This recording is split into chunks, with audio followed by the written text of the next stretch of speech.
La reprise que connaît aujourd'hui la France et que connaissent les pays européens, voire les pays occidentaux dans leur large majorité,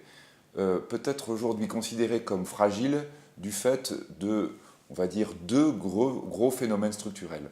Le premier est la difficulté des pays émergents qui s'est révélée de plus en plus forte au cours de l'été, en particulier autour de la Chine et de ce que peut signifier à long terme l'évolution du modèle économique chinois. La deuxième fragilité, qui est peut-être la plus préoccupante du point de vue des conséquences immédiates, est l'organisation du monde de la finance, ou plus exactement les risques de choc du fait des interventions massives et durables des banques centrales. Ce que nous observons en effet, c'est une difficulté de plus en plus forte à représenter correctement le prix sur l'ensemble des marchés financiers mondiaux. Tous les actifs financiers, que ce soit les actions, que ce soit les obligations, en particulier les obligations d'État, que ce soit les matières premières, que ce soit les devises, que ce soit évidemment les prix de l'énergie, nous sommes aujourd'hui dans une situation où le prix de marché est un prix extrêmement difficile à fixer, qui rend d'ailleurs très difficile aussi le métier des investisseurs. Cela veut dire quoi? Cela veut dire qu'il est urgent de revenir sur la composante majeure du prix, qui est la rémunération du risque.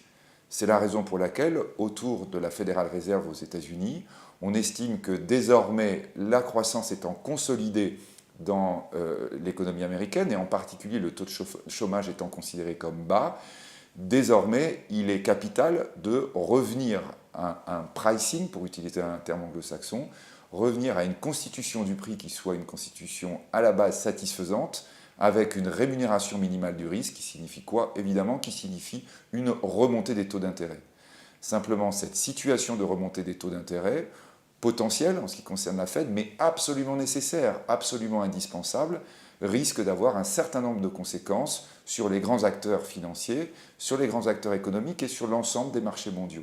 Donc pourrait-on dire aujourd'hui, nous sommes dans une situation d'incertitude et d'attente, ce qui évidemment n'est pas propice aux actions de long terme, aux investissements, qui seront les seuls facteurs permettant de consolider à long terme non seulement la croissance française, mais aussi la croissance mondiale.